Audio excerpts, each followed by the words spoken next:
My name is Andrew, and I can still remember that Sunday as if it had been carved into my memory by fire.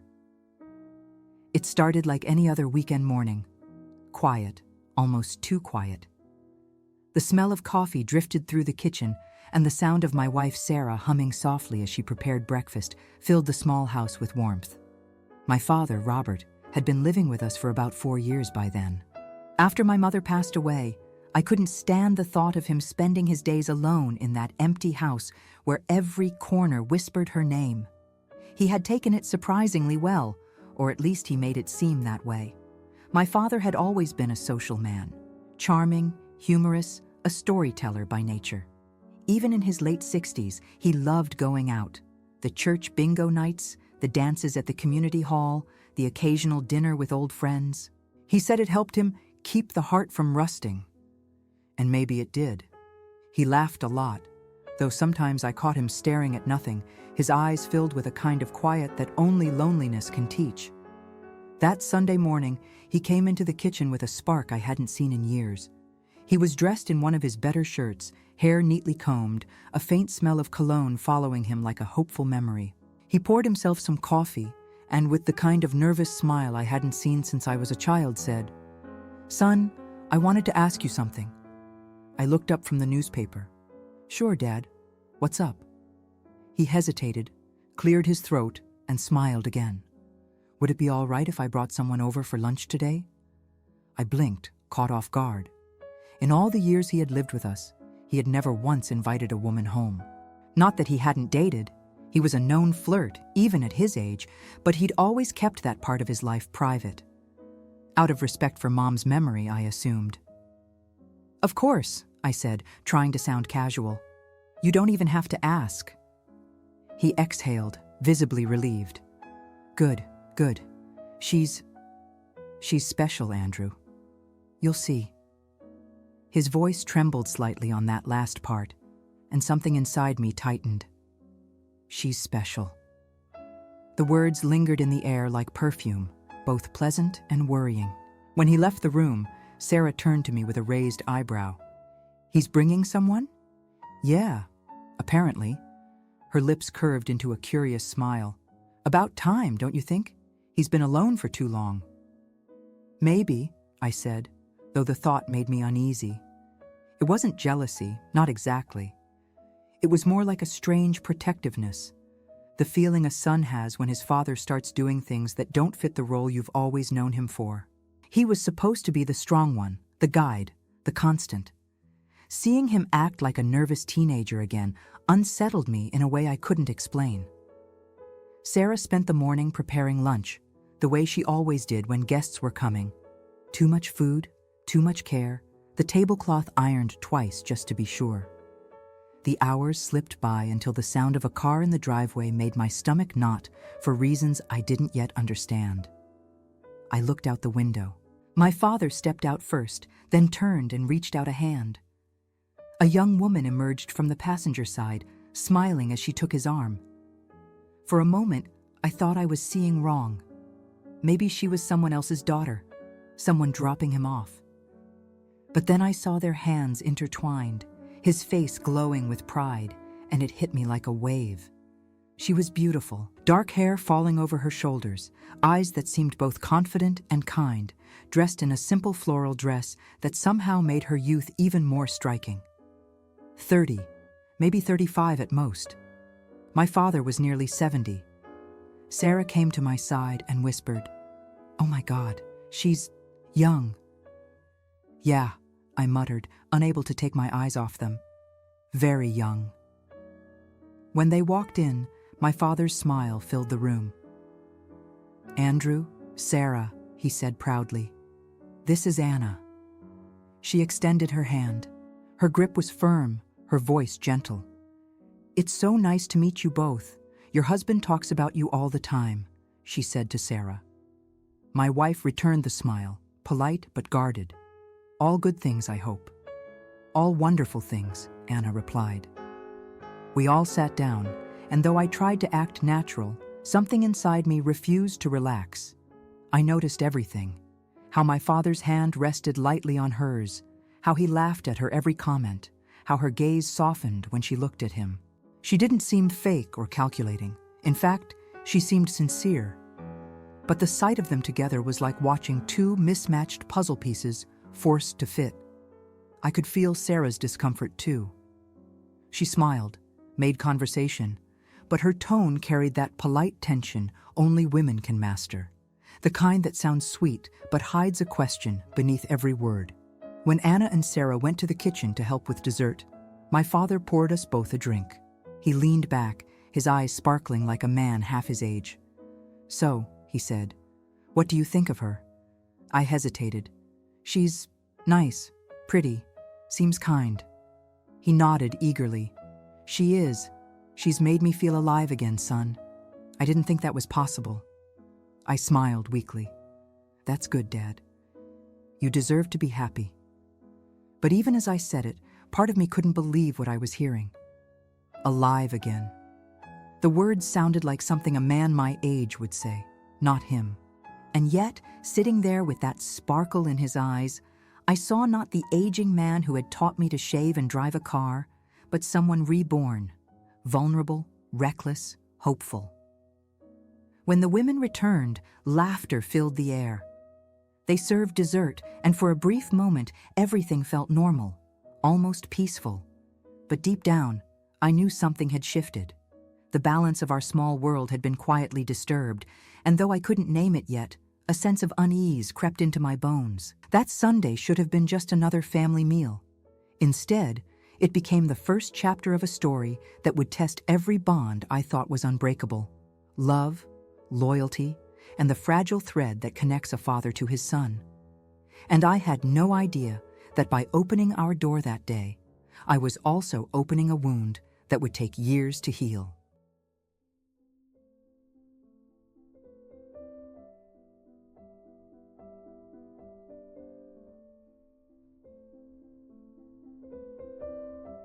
The following days after that Sunday lunch felt strange, as if our home had shifted its gravity. I went about my routine: work, dinner, quiet evenings with Sarah. But there was a hum in the background of everything, a low vibration of curiosity and unease that wouldn't fade. I caught myself thinking about Anna more than I wanted to. Not in the way a man thinks of a woman, but in the way someone tries to solve a riddle that won't leave his mind. Who was she really? What did she see in my father, a man twice her age and more? Every evening when I came home, Dad seemed brighter, lighter somehow. He hummed while reading the newspaper. He cooked. He even started whistling again. I hadn't seen him that alive in years. And yet, I couldn't shake the image of them together, his weathered hand resting on her young one, his face lit with a joy that bordered on naive. It wasn't jealousy that bothered me. It was disbelief. The world didn't usually reward old men with fairy tale romances. It punished them for hoping. The following Sunday, my father asked if Anna could come by again. Of course, Sarah and I agreed, but this time I paid attention, really paid attention. When she arrived, I opened the door myself. She wore a pale blue dress, simple but elegant, and carried a small bouquet of daisies. "These are for Sarah," she said, her voice soft, almost shy. "Just a little thank you for last week's lunch." It was a gesture so thoughtful that I felt my defenses tremble a little. Sarah came to greet her, smiling politely, but with that same tightness around the eyes. "That's very sweet of you," she said, taking the flowers and placing them in a vase. Dad followed behind Anna, beaming like a man who had just won the lottery. He kissed her hand as if she were royalty. We sat down for coffee, and the conversation flowed easily enough. Anna talked about her work. She was a hairdresser at a small salon in town. And about her daughter, Emily, an 8-year-old who, as she said, had inherited all her stubbornness. Her laughter was bright and honest. She didn't seem like a schemer, but the age gap between her and my father sat like an elephant in the room no one dared to acknowledge. At one point, Dad excused himself to fetch an old photo album from his room, eager to show Anna pictures of his glory days. That left the two of us, me and her, alone for the first time. She smiled at me, a little nervously. You probably think I'm crazy, don't you? The question caught me off guard. Crazy? Why would I think that? Well, she said, tucking a strand of hair behind her ear, because of the difference between me and your father. I hesitated, searching for words. It's unusual, yes, but not crazy. She nodded slowly. People stare at us when we go out. Sometimes they whisper. But you know, Andrew, when I'm with him, none of that matters. He listens to me. He treats me like I'm worth something. Her eyes glistened for a second, and I saw something raw there. Not manipulation, but loneliness. It was the same kind of loneliness I'd seen in my father's eyes before Anna came into his life. And for the first time, I wondered if maybe their connection wasn't about age or appearances at all. Maybe it was two people, both broken in their own ways, finding something to hold on to. When Dad returned, he was holding the photo album like a treasure chest. He and Anna sat together on the couch, their shoulders touching, laughing at the faded snapshots of his younger years. Watching them, I felt something I didn't expect, a pang of protectiveness. Against the world, against Sarah's judgment, even against my own doubts. Still, that night, when the house grew quiet again, Sarah's voice broke through my thoughts. She's too young, Andrew. You can see it as well as I can. I know, I said, but maybe we should give them a chance. A chance, she repeated, folding her arms. He's 70. She's barely 30. What do you think this is? Some kind of miracle love story? Her words were sharp, but underneath them was something softer. Fear. Fear that youth and motherhood, things she longed for, belonged to someone else now. I didn't argue. I just kissed her forehead and turned off the light. But I couldn't sleep. A few days later, Dad called me into his room. He was sitting at the edge of the bed, looking nervous again, that same look from the first Sunday. Son, he said, I know you're trying to be polite about Anna, but I need you to know I love her. I really do. I froze. Love. The word felt heavy coming from his mouth. She's not like the others, he went on. She listens to me. She makes me feel needed. You don't understand what that means when you're my age. I nodded, not trusting myself to speak. And I wanted to tell you before you hear it from someone else, he said, lowering his voice. She's pregnant. The air went still. For a moment, I thought I'd misheard him. Pregnant? He smiled, almost bashfully. Yes. Can you believe it? At my age. My throat went dry. A dozen questions screamed inside my head, but only one made it past my lips.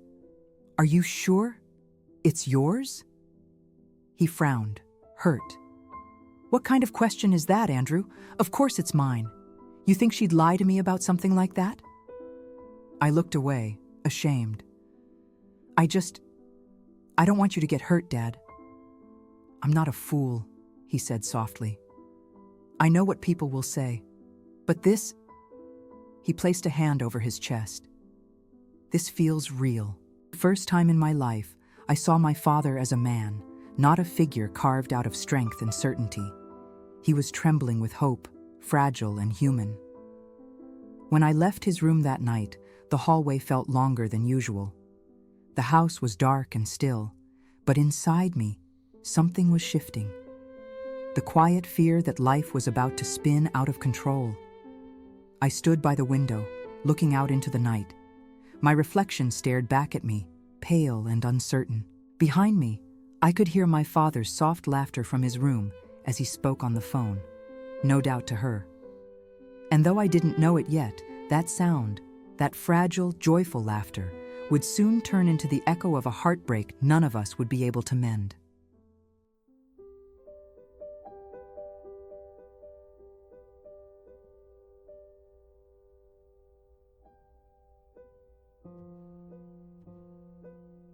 It had been a week since my father told me about the pregnancy, and yet his words still echoed inside me like a bell that refused to stop ringing. She's pregnant. The sentence hung in my head through every moment, at work, at dinner, in the silence of the night, when Sarah's breathing became slow and steady beside me. I didn't know what to feel. Part of me wanted to believe in him, to trust that love had given him a second chance at happiness. But another part of me, darker and more logical, whispered that it was impossible. That Anna's smile, her gentle words, her soft laughter were all part of a performance. 70 years old, and my father was going to be a father again. The thought almost made me dizzy. When I finally told Sarah, she nearly dropped the plate she was holding. She's what? Pregnant, I repeated quietly. Her expression hardened. Oh, Andrew. No, please tell me you don't actually believe that. I rubbed my forehead. I don't know what to believe. He seems so sure. Of course he's sure, she said bitterly. He wants to be sure. That's what happens when men get old and lonely. They start confusing attention with love. Her words stung, maybe because I knew there was truth in them. But I didn't say that. I just stared at my hands, feeling smaller than I had in years. Over the next few days, my father's visits to Anna's apartment became more frequent. He'd come home late, humming to himself, a faint glow of contentment in his wrinkled face. I wanted to be happy for him. I really did. But every time I looked at him, I saw a man standing on the edge of a cliff, smiling, unaware of the fall waiting below. Then, one evening, he came into the living room while I was reading. He was carrying 2 glasses of whiskey. Without a word, he handed me one and sat down across from me. You've been quiet lately, he said. Just tired, I replied, though it was a lie. He studied me for a moment, then smiled faintly. You don't approve of this, do you? I sighed. Dad, it's not about approval. It's just a lot to take in. Because she's younger? That's part of it, yes. He nodded slowly, swirling the whiskey in his glass. You think she's after my money, don't you? I didn't say that. You didn't have to. He chuckled softly, but there was no joy in it. You're not the first to think it. The guys at the community hall already have their jokes. Robert's caught himself a nurse before the nursing home does. I winced. That's cruel, he shrugged. People fear what they don't understand, but I don't care what they say. When she looks at me, Andrew, I feel seen. Do you know what that's like? To be seen after years of being invisible? I didn't know how to answer. Because yes, I did know, in a different way.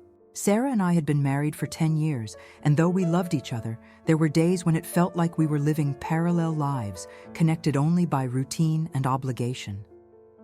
Maybe my father's words touched something raw inside me, because for a second I envied him. He leaned forward then, eyes bright with a boyish hope. I want to bring her here, to live with us, just for a while, until the baby comes. The request hit me like a sudden gust of cold wind. Live here? Why not? He asked. There's space. She shouldn't be alone in her condition. Dad, I began, choosing my words carefully. Don't you think that's a bit fast? You've only been together 3 months. 3 months is enough to know when something is real, he said firmly. I looked at him, really looked at him, and realized I couldn't remember the last time I'd seen him so alive, so stubbornly happy. And that's what made it harder. How do you tell someone who's found hope again that he might be walking into disaster?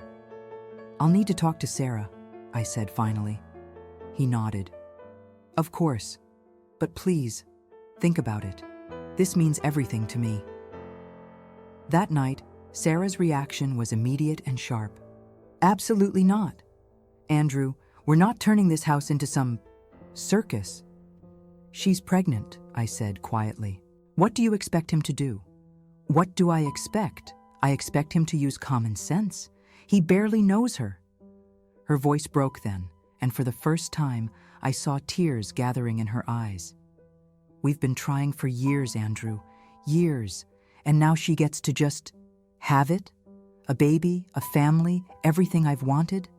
How am I supposed to live with that under my roof? Her pain silenced me. I reached for her hand, but she pulled away. I'm sorry, I whispered. I don't want to hurt you, but I can't turn him away. He's my father. She turned her back to me. Then you'd better decide who matters more. I didn't sleep that night. I lay awake listening to the rain, thinking about my father's face when he spoke about Anna, that mix of innocence and desperation. I thought about Sarah's tears, her bitterness, her grief, and I thought about the child that might or might not be real, the life forming in a house that wasn't mine, and how somehow all of it felt like it was already falling apart. The next morning, I found Dad in the kitchen making coffee, humming softly. His happiness looked almost fragile, like glass that could shatter with one wrong word. Dad, I said, my voice low. I talked to Sarah. She's not thrilled about the idea, but I think we can make it work, at least for now. He froze for a second, then turned to me with tears welling in his eyes. Thank you, son. I nodded, forcing a smile. Just promise me one thing. Be careful. Please. He placed a hand on my shoulder. I know you're worried, but this is the first time in a long time I've felt I still have a future. Don't take that away from me. I didn't answer. I couldn't. Because in that moment, I realized something painful and undeniable. Love, even in its purest form, doesn't always make sense. It doesn't follow reason or fairness. It simply happens, sometimes to the wrong people, at the wrong time, with consequences no one can control. And deep down, I knew that by saying yes, I had opened a door that might never close again.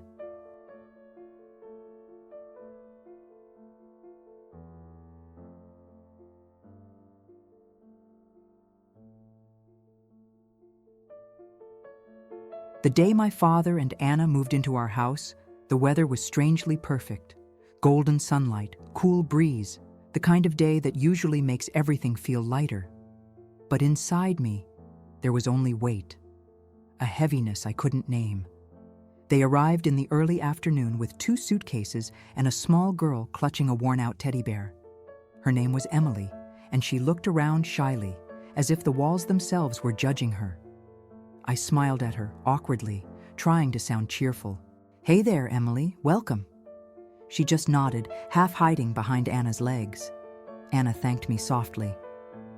It's really kind of you, Andrew. I know this isn't easy.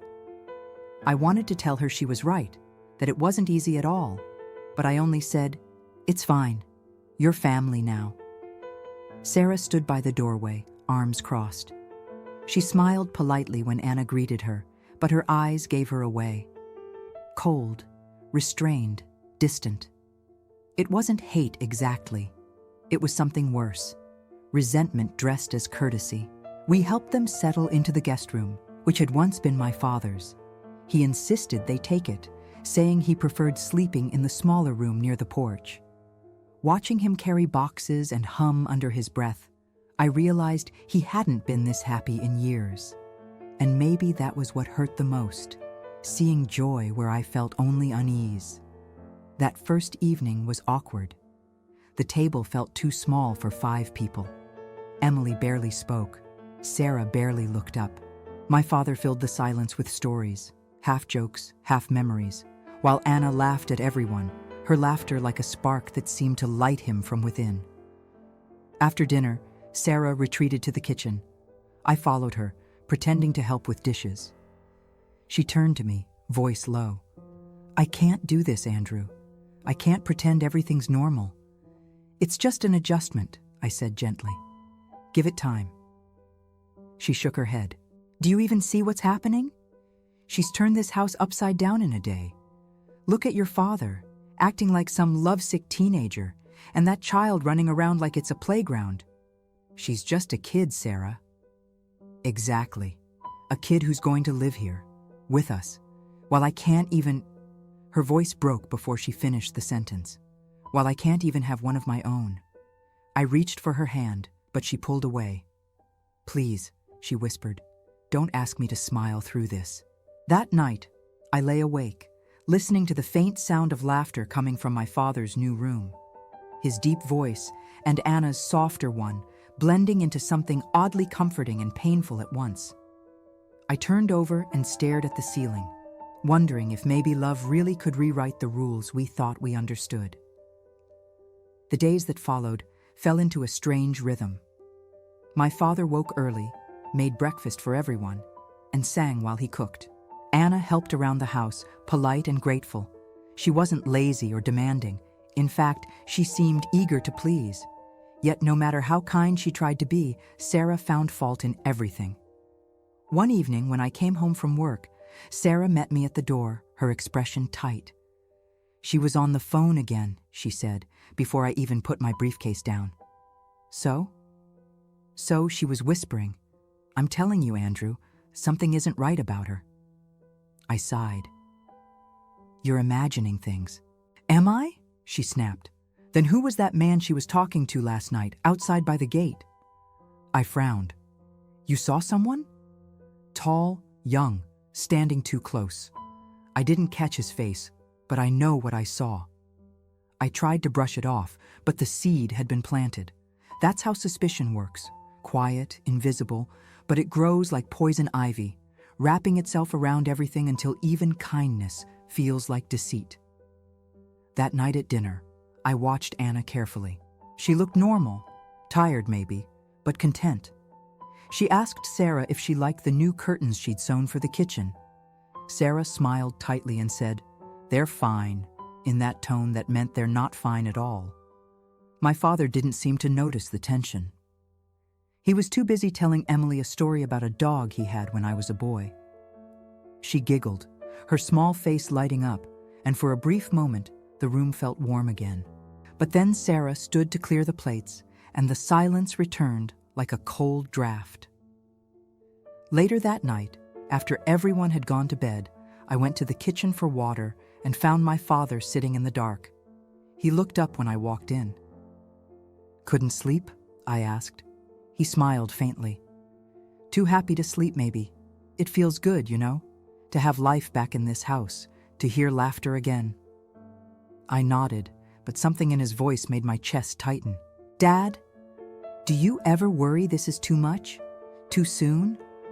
He shook his head. "When you reach my age, son, you stop worrying about timing. You just take what love gives you before it changes its mind." He laughed softly then, and I wanted to believe him. I wanted to share his faith in this impossible love story. But when I looked at him, glowing with hope, and thought of Sarah sleeping restlessly in our room, torn apart by jealousy and grief, all I could feel was dread. A week later, I came home early. The house was quiet except for the sound of distant laughter. I followed it to the backyard and saw Anna and Emily playing with the garden hose, spraying each other with water, their laughter ringing through the air. My father was sitting in a chair, watching them, with the pure, unfiltered joy of a man who believed he'd been given one more chance at life. For a moment, I smiled too. But then I noticed Sarah standing by the window, watching the same scene through the glass. Her face was unreadable. Not anger, not sadness, something deeper, something breaking. That night, she didn't speak to me. She turned her back when I came to bed. As I lay there, I realized that our home, once quiet and steady, had become something fragile. A house divided by invisible lines. One side filled with hope and new beginnings, the other with silence and resentment. And I stood right in the middle, pretending I could hold both together, while knowing deep down that something was already slipping away.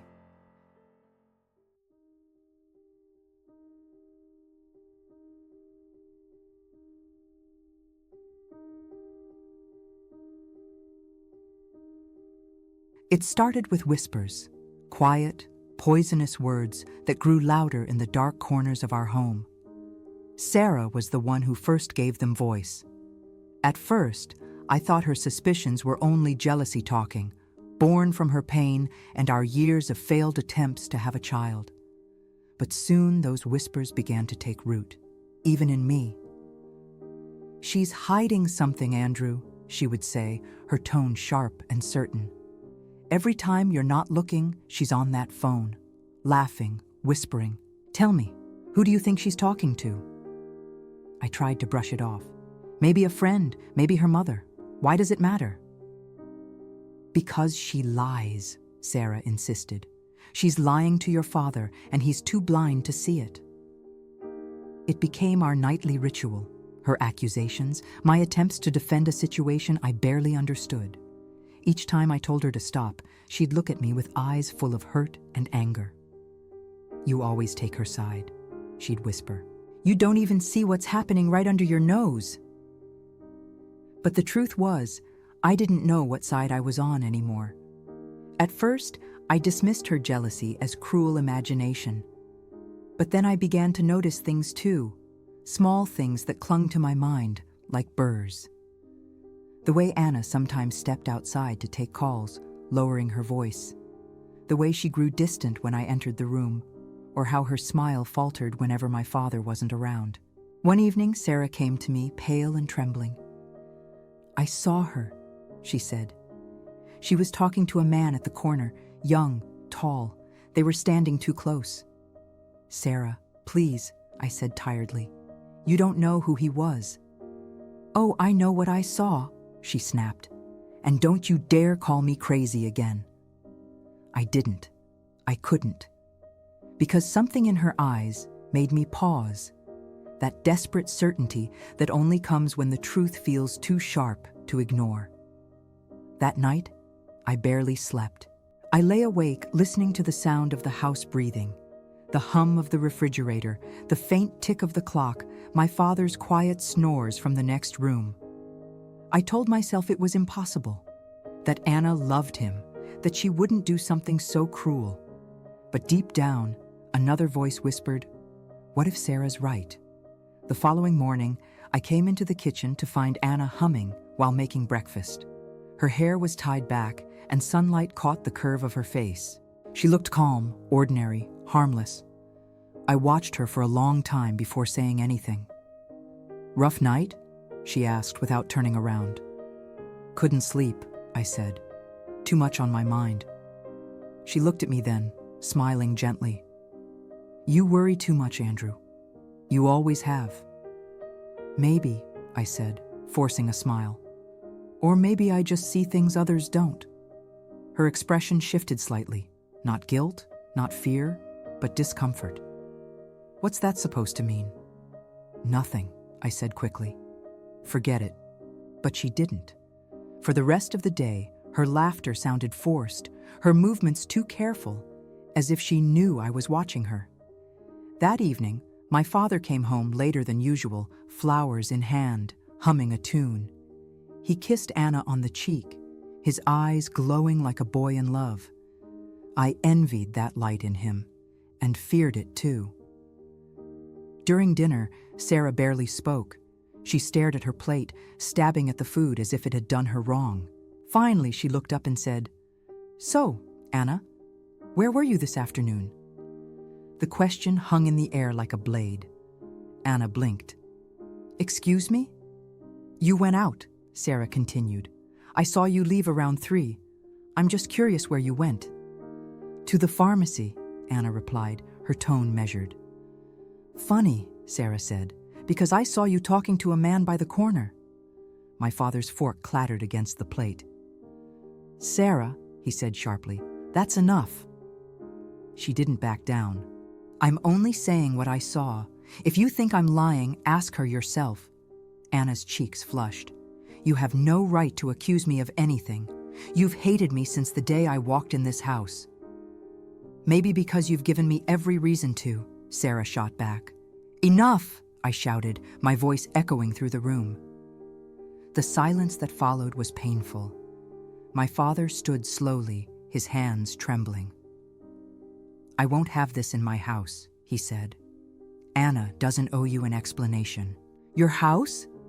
Sarah laughed bitterly. "You mean our house, the one you're living in because my husband took you in." His face fell. For a moment, he looked older than I'd ever seen him. Without another word, he took Anna's hand and walked out of the dining room. Emily followed quietly, clutching her teddy bear. When the door to their room closed, Sarah burst into tears. "I can't do this anymore," she sobbed. "I can't live like this." I stood there, helpless, torn in half. Later that night, I knocked on my father's door. He didn't answer at first. When he finally did, his eyes were red, his voice quiet. "You shouldn't have let her talk to Anna like that." "She's hurting, Dad," I said softly. "We all are." He looked away. "You think she's right, don't you?" "I don't know what to think," I admitted. He sighed deeply, his shoulders sinking. "Then let me tell you what I think. When love comes to you, even at 70, you don't question it. You hold on to it with both hands, because it might never come again."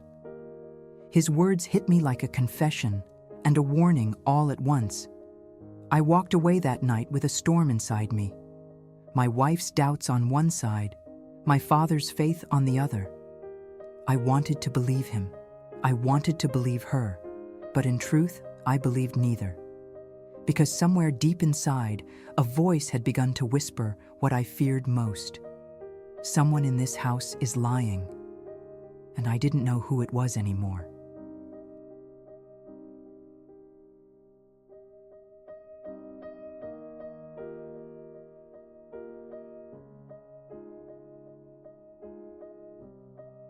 There comes a moment in every man's life when silence becomes unbearable, when the air inside your home feels too heavy to breathe, and even the walls seem to listen, waiting for someone to break. For me, that moment came one cold Thursday night, the night Sarah finally gave me an ultimatum. It had been building for weeks, the tension, the accusations, the whispered arguments behind closed doors. My father and Anna had become strangers in the same house, moving around us like ghosts. They avoided Sarah, spoke to me less, and spent most of their time locked away in the small living room that now felt like a forbidden wing of our home. That evening, I came home to find Sarah sitting at the kitchen table, her face pale, eyes rimmed with tears. The dishes from dinner were untouched, cold. "Andrew," she said quietly, "we can't go on like this." I hung my jacket, already dreading where this conversation was going. "What happened now?" "What happened?" she repeated bitterly. "Everything. This house isn't ours anymore. Your father and that woman, they've taken over our lives. Every time I walk into a room, I feel like a stranger." I sat down across from her. "It's not forever, Sarah. Once the baby's born." She cut me off, her voice trembling. "Stop pretending this is normal. You know it isn't. She's young enough to be your sister, and you just stand there watching him throw his dignity away." I rubbed my forehead, trying to calm my pulse. "He's happy. That's all that matters to him now." "And what about me?" she asked, her voice breaking. "What about us?" Her question hit deeper than I wanted to admit. We hadn't been us in a long time. Between her pain, the endless treatments, the silent nights filled with disappointment, we'd both become shadows of the people we once were. But I still loved her. I always had. She wiped her eyes, then said the words that shattered me. "Either they leave this house, Andrew, or I do." The world seemed to stop spinning. I stared at her, searching her face for a hint of hesitation, some trace of mercy, but there was none. Her eyes were steady, determined, and full of exhaustion. "Sarah." "No," she said firmly. "Don't try to talk me out of it. I've reached my limit. Every time I see her, every time I see him, I feel like I'm disappearing. I can't watch them play house in front of me anymore." I wanted to argue, to say something that would make her understand, but all I could do was sit there, feeling my heart pound like a hammer inside my chest. I spent the rest of the night walking in circles. I went to the porch, sat in silence, watched the moon rise and fall between clouds. My father's laughter drifted faintly from inside, followed by Anna's voice, soft and content. And then, like an echo, Sarah's words replayed in my mind. Either they leave, or I do. I didn't sleep. At dawn, I made coffee and sat at the kitchen table until I heard his footsteps. Couldn't sleep? Dad asked, rubbing his eyes. I shook my head. We need to talk. He frowned, sensing something in my tone. What is it? I hesitated. It's Sarah. She can't take it anymore. His face fell, the light in his eyes dimming. She wants us to go. I nodded, unable to meet his gaze. He was silent for a long moment. Then softly he said, I thought she might. Dad, it's not about you, I lied. Of course it's about me, he said, his voice suddenly sharp. I'm the one who brought trouble into your house. I should have known better. You didn't bring trouble, I said quickly. You brought love. It's just complicated. He gave a short, bitter laugh. Love always is, but it's never supposed to make you choose between your wife and your father. That was the first time he looked old to me, truly old. His shoulders sagged, his eyes heavy with a sadness that went beyond years. I'll find a place, he said finally. Give me a few days. Dad, you don't have to. Yes, I do, he interrupted. I won't stay where I'm not wanted. The words stung because I knew they weren't entirely true. I wanted him there, but I wanted peace too, and peace had become impossible. When he stood to leave the table, he placed a hand on my shoulder. You know, Andrew, he said softly, when you were little, I used to think I'd protect you from every pain life could bring. I guess I never realized that one day I'd be the cause of it. I wanted to tell him he wasn't, that this wasn't his fault, but the lump in my throat was too heavy. Later that day, I came home to find his belongings packed neatly by the door, 2 suitcases and a box of photographs. Anna was helping Emily with her shoes, her face red from crying. When she saw me, she whispered, He doesn't have to do this. I looked at her trembling hands, the fear in her eyes, and I almost believed her. But it was too late. My father stood quietly beside them, holding his hat in both hands. Don't blame your wife, he said. She's protecting what's hers. I understand that. Dad, please. He shook his head.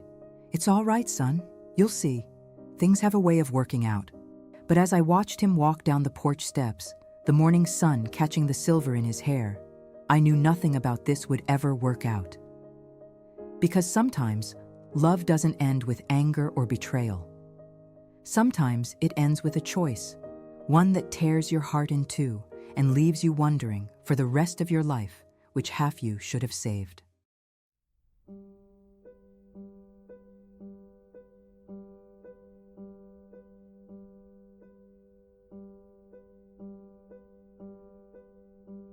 The house felt unbearably quiet after they left. It wasn't the kind of silence that brings peace. It was the hollow kind, the kind that echoes through your chest long after the door closes. For the first few days, I kept expecting to hear my father's laughter coming from the porch or Anna's soft voice calling for Emily. But the room stayed still, the air unmoving. Sarah seemed relieved at first. She hummed while she cooked again, tidied every corner of the house as if she were erasing their presence piece by piece. I tried to be grateful for the calm returning, but all I felt was emptiness, a guilt that clung to me like a second skin. A week later, I drove past the small house my father had rented nearby. It was modest, peeling paint, crooked steps, a patch of overgrown grass. But through the window, I saw him sitting at the table, his shoulders slumped, a cup of coffee cooling in front of him. For the first time, he looked truly old. I wanted to stop, to go inside, to tell him I was sorry again. But I didn't. I told myself I'd visit another day. That another day came too late. 2 weeks after they moved out, I received a call from Anna. Her voice was trembling, barely above a whisper. Andrew, it's bad. Can you come? My heart dropped. What happened? It's the baby, she said. Something's wrong. By the time I reached the hospital, the waiting room smelled of antiseptic and despair. My father was pacing the floor, his face pale and drawn. When he saw me, his eyes were red, not from crying, but from the kind of sleeplessness that steals years from a man. They said it was complications, he muttered. She was fine this morning, and then she started bleeding. They took her in hours ago. I didn't know what to say. I just placed a hand on his shoulder. For a long time, neither of us spoke. The only sound was the faint hum of the vending machine and the occasional squeak of shoes on the linoleum floor. When the doctor finally came out, the look on his face said everything. My father didn't wait for words. He just nodded once, his body stiff, his lips pressed tight. She lost the baby, the doctor said softly. I'm sorry. For a few seconds, my father didn't move. Then, slowly, he sat down, buried his face in his hands, and let out a sound I will never forget. Half sob, half moan, the kind of sound that comes from somewhere deep inside the soul. I wanted to comfort him, but what words could possibly fit inside that kind of grief? All I could do was sit beside him and let the silence carry the weight of everything we'd lost. Later that night, I visited Anna's room. She was pale, her eyes dull with exhaustion and sorrow. When she saw me, she turned her face away. I killed his joy, she whispered. He won't say it, but I know he blames me. No one blames you, I said gently. But she shook her head. Your wife does. I didn't answer, because she wasn't wrong. Sarah hadn't said it out loud, but I knew what she thought. That all of this was a kind of divine justice, the cruel balance of the universe. My father stayed by Anna's bedside for 3 days. He barely spoke, barely ate.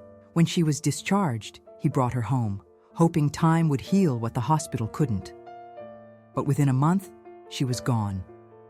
She left without warning, no letter, no call, just disappeared one morning with Emily and a suitcase.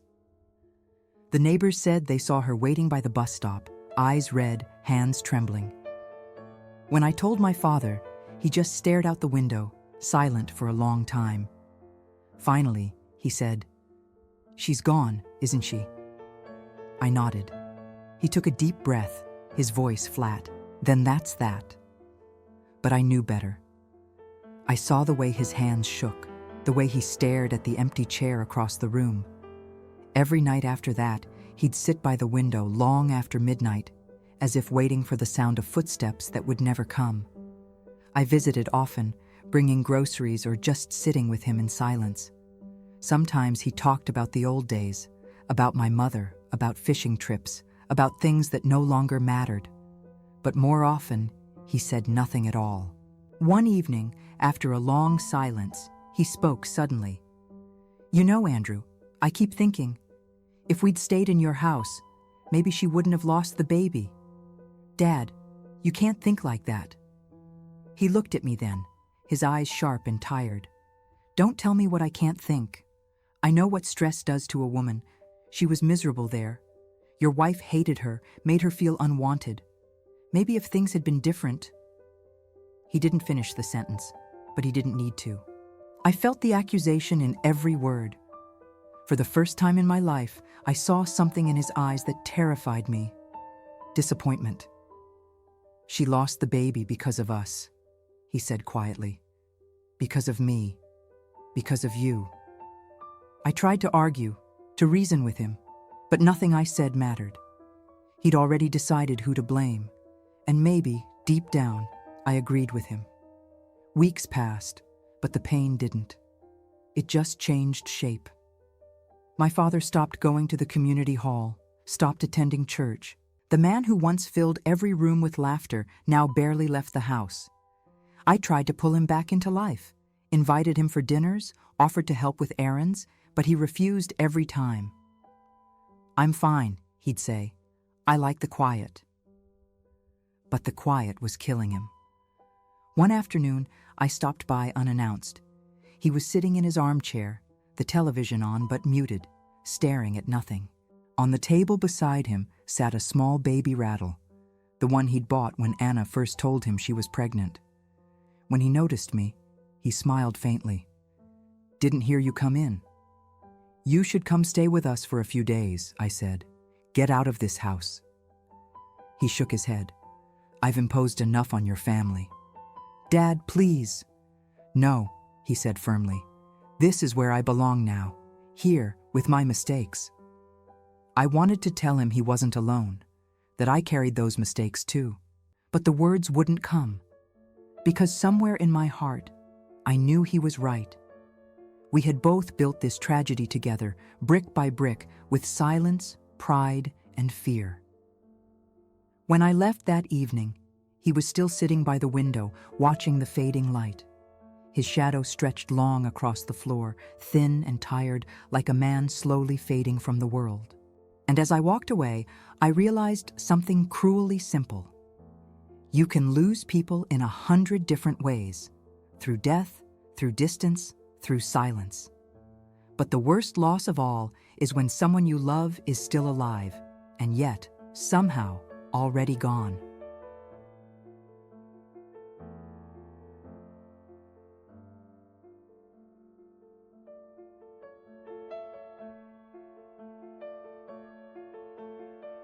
Grief has a strange way of lingering, not as an open wound, but as a dull ache that hums quietly beneath everything you do.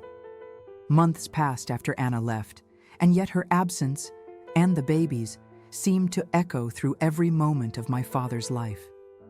And through mine. He changed. The man who once laughed loudly, who filled every silence with stories and warmth, became someone hollow. He stopped going out altogether. The radio he used to keep on all day sat covered in dust. His clothes hung loosely on him, his eyes dulled to a lifeless gray. I visited every weekend, sometimes more, bringing food, small talk, anything that might coax him into conversation. Most days, he barely said a word. When he did, it was only about the past, about before. Before Anna, before the arguments, before everything fell apart. One rainy afternoon, I found him sitting at the window, staring out into the yard. He didn't turn when I came in. "She used to sit right there," he said softly. "With her sewing. Emily would play with that old doll by her feet. I can still hear them sometimes. Isn't that funny?" I swallowed hard. "Dad, maybe you should come stay with us for a while, just a few days." He shook his head. "No, son, I'm fine here." But he wasn't fine. Every time I saw him, he looked smaller somehow, as if he was quietly folding into himself. Sarah and I didn't talk much about him. The topic felt dangerous, like touching a bruise you both know is still sore. She would ask how he was, I'd give a short answer, and that would be it. But I could tell she felt the weight too. Some nights, I'd catch her staring at nothing, her fingers tightening around her tea mug. "Once," she whispered, "I didn't mean for things to go this far." It wasn't an apology exactly, but it was the closest she could manage. One evening, I drove over to see my father unannounced. The door was unlocked. He never locked it anymore. Inside, the air was thick, stale. The lights were off except for the glow of a single lamp. He was sitting in his chair, staring at a picture frame in his hands. It was a photo of him and Anna. She was laughing, leaning into him. He looked proud, happy, alive. When he saw me, he smiled faintly. "You ever wish you could go back, Andrew, just for a day?" "All the time," I said. He nodded, eyes still fixed on the photo. "I keep thinking about the day I moved out. You standing there by the door. You looked like a man about to lose something important, but too scared to stop it. I should have stayed. Or maybe you should have asked me to." His voice broke on the last word. "Dad." He shook his head. "No, it's all right. It's not your fault. None of this is your fault." But the way he said it, soft, resigned, told me he didn't fully believe it. I sat across from him, the silence stretching between us. Finally, I said, "Do you ever think Anna might come back?" He chuckled weakly. "If she does, I hope she doesn't find me like this. She deserves better memories than an old man sitting in the dark." I stayed with him that night, making tea, trying to talk about anything else, the weather, the neighbors, my job.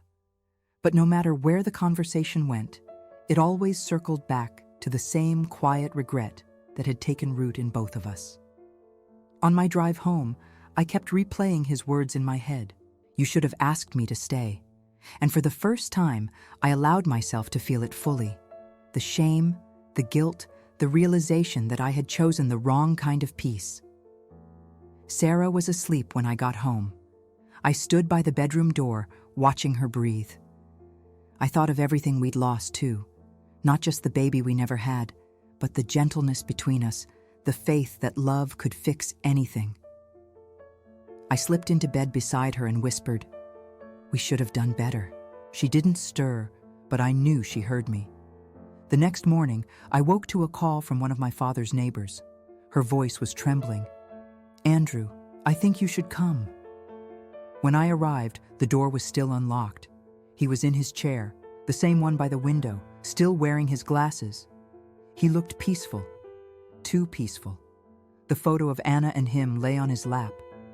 For a long time, I just stood there, unable to move, unable to breathe. Later, after everything, the calls, the paperwork, the quiet condolences, I sat alone in his house. His things were still where he'd left them. The cup half full of tea, the blanket folded neatly on the armrest, the old clock ticking softly.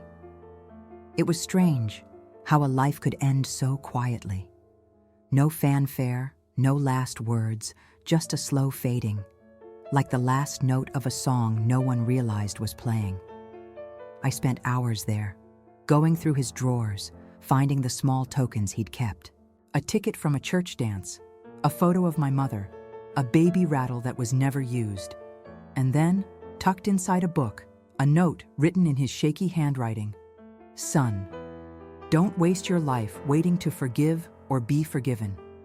One day, the chance to speak will be gone, and all you'll have left are the words you never said." I read it over and over, my tears blurring the ink until the words disappeared. When I left the house that evening, the sun was setting, painting the sky in soft orange and gray, his favorite colors, he once told me. I stood on the porch, the same one where I'd watched him walk away months before, and whispered into the fading light, "I'm sorry, Dad, for everything." The wind picked up just then, brushing against my face like a sigh. I closed my eyes and let it pass through me, wondering if maybe, somehow, he'd heard. Because forgiveness, I realized, isn't something you ask for or grant. It's something you learn to carry. The weight never leaves. You just grow strong enough to bear it. And that was the truth I was left with. The weight of regret, and the quiet, painful grace of knowing it's too late to set it down.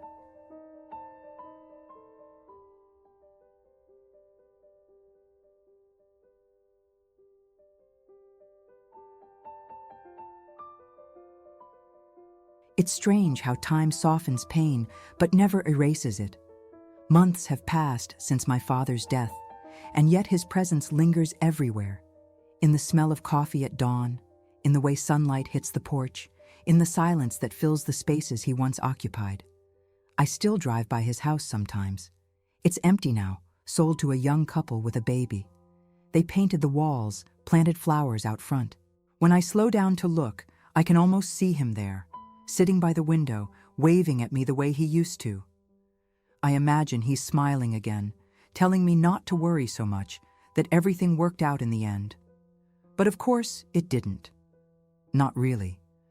After the funeral, I spent days cleaning out his things. Every drawer held a story. Every photograph felt like a question I could no longer answer. There were dozens of letters he had written to Anna, unsent. In them, he apologized for not being enough, for letting the world's judgment tear them apart. He wrote about the baby, about dreams he had of holding it, about how he still prayed for her happiness, even after she left. The last letter ended with just 4 words. "Tell Andrew I forgive him." I read that line so many times that the paper nearly tore beneath my fingers. He'd written it months before he died, and still, I'd never heard those words from his mouth. Maybe because he knew I couldn't have borne them then. Forgiveness is a strange thing. It feels like light and punishment at the same time. For a while, I didn't tell Sarah about the letters. I didn't want to reopen wounds we'd both been pretending had healed. But one night, as we sat on the couch in the half-light of the living room, I finally said it. "He forgave us," I whispered. She turned to me, startled. "What?" "My father. He wrote it down. He forgave us both." She stared at me for a long moment before tears filled her eyes. "I don't deserve that," she said softly. "Neither do I." We sat there in silence, hand in hand, the weight of those words pressing between us like both a burden and a blessing. Since then, I've tried to live differently, quieter, kinder. I visit the cemetery often. It's on the edge of town, a small place surrounded by oak trees. His grave is simple, marked only by his name, and a line he once said to me, "Love doesn't end, it just changes its home." I kneel there, sometimes for hours, talking as if he can hear me. Maybe he can. Maybe the wind carries the words to wherever souls go when they finally let go of this world. "Dad," I often begin, "I've been thinking a lot about what you said, about not wasting life waiting to forgive or be forgiven. I think I understand now." And I do. For years, I lived trapped between loyalty and guilt, between love and pride. I thought doing the right thing meant choosing one person over another. But life doesn't work that way. The heart doesn't divide neatly. It stretches until it tears. Sometimes I tell him about Sarah, how she's different now, softer. She started volunteering at a shelter for children, and I think, in some small way, she's trying to give love where she once felt she couldn't. I see her smile at those children, and something in me heals a little. Maybe she's healing too. Other times, I tell him about myself, how I've learned to listen more than speak, how I finally understand what he meant when he said he just wanted to be seen. I used to think that was weakness, but now I know it was truth. Everyone wants to be seen before they disappear. Once, I even dreamed of him. He was sitting on that same porch, the one from my childhood, wearing his old flannel shirt. The light was soft, the air calm. When he looked at me, his eyes were clear, unburdened. He said, "You can stop carrying it now, son." And when I woke up, I did what he told me. For the first time in years, I let myself breathe. I still miss him every day. The way he'd hum while shaving, the way he'd laugh at his own jokes, the way he'd call me kid even when I was far from being one. But missing him doesn't hurt like it used to. It's quieter now, almost tender. Sometimes when I'm alone, I speak to him aloud, not because I expect an answer, but because it feels wrong not to. "Dad," I say, "I hope wherever you are there's music, and light, and maybe a dance hall with a woman who laughs the way Anna did." I pause, smiling through tears. "And if you see her, tell her I'm sorry too." I don't know if souls can find one another in whatever comes next, but if they can, I like to think they have. Maybe they're together again, not as lovers or as the broken people they were here, but as two hearts that finally found peace. As for me, I keep his photo on my desk. Not the one from his younger years, but the one taken just before Anna, the one where he's smiling at me, proud and alive. It reminds me that love, in all its messy imperfection, is still worth the risk. That forgiveness isn't about forgetting what happened, but about choosing to remember without the pain. Before I leave the cemetery, I always whisper the same words, the ones I never said enough when he was alive. "I love you, Dad, and I'm still learning from you." Then I walk away, feeling the wind move gently through the trees, carrying the scent of earth and rain, and something that feels like understanding, And though the ache never leaves, I've learned to live with it, not as punishment, but as proof. Proof that love, no matter how flawed, still leaves something sacred behind. Because some stories don't end with goodbye. They end with a son finally finding the courage to say the words his father waited his whole life to hear. I forgive you too.